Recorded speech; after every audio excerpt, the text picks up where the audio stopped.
Hi everyone. So right now I'm streaming video via the Fuji X100V. And you can tell that I'm doing that because right here it's not marking the time. It's not going to an SD card. Now, how do I do that? Well, it's streaming because I have this thing called a Magewell. Let me see if I can. Right there, right? It has HDMI that goes to the camera and then USB 3 that goes to the computer. This one in particular is called USB Capture HDMI Plus.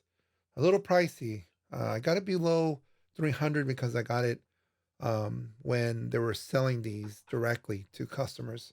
But they're a little pricey. I think they're a little more than $300. But they're worth every penny. I had a Black Magic one and another other one also not very good. Well, not particular for the Fuji ones, but I could be wrong now. That was like what 5 years ago. But this one, this piece of hardware, I've had it about 5 years, and I've never had a problem. I've used it on my X100F, worked perfectly. Okay, so there's another piece of software that you might run on your computer. Most likely you will. And that gives information to the operating system and to you because this piece of software, this one's the one for the Mac, it's called Magewell USB Capture HDMI.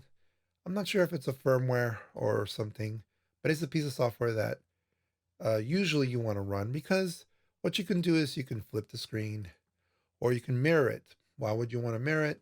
Because if you're writing on glass, it looks like you're writing with your left hand, and if I was writing on glass, it would flip the image, and then it would look like I'm writing with my left hand because I'm a righty. Okay. Um, Let me see. Let me change that. I don't want it mirrored. Okay. So one of the things that you might have noticed is this thing right there. It's a wall socket, but it's not. So that is the anchor battery. Let me see. Let's go over here. Right. Anchor battery. So if I take out the anchor battery, the internal battery is running. If you just have the internal battery and you're streaming with no EVF, no LCD turned on, gives you about an hour and a half. Not a lot of time. But when you have the anchor, it plugs into another power source. If you read the manual, it powers the unit, but it doesn't charge the camera while the camera is on. That's a little bit of a disappointment. So with the anchor and the internal battery, you only get about 3 hours. So if you have an 8 hour day, you're gonna need probably three batteries. I don't think it could. I don't think the battery. Well, who knows? Maybe the battery can charge in within 3 hours with a charger. But that's a little bit disappointing. Hopefully later on, Fuji will, allow the camera to run forever with a battery bank. But I don't know.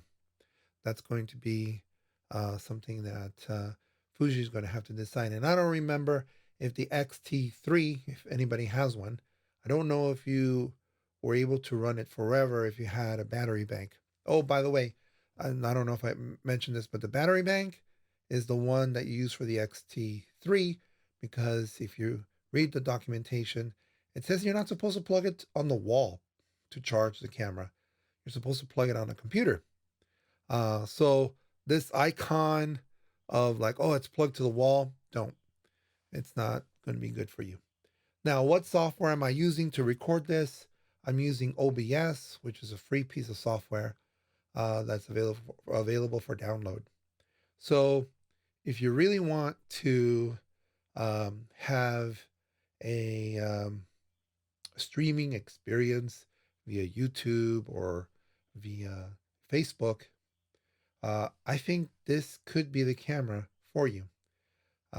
It has a lot of features that the F had or has, but one of the things that this camera, the V, has that the F does not have is autofocus, continuous autofocusing, and there's a nice look to it. Um, you know, I remember putting this camera on auto ISO, and then setting the other two parameters, and it didn't look that great. Sometimes it had that oversaturated look. Um, so the camera's you know algorithms and firmware has really done a good job. Okay, so I hope that helps, and I'll be seeing you later. Bye bye.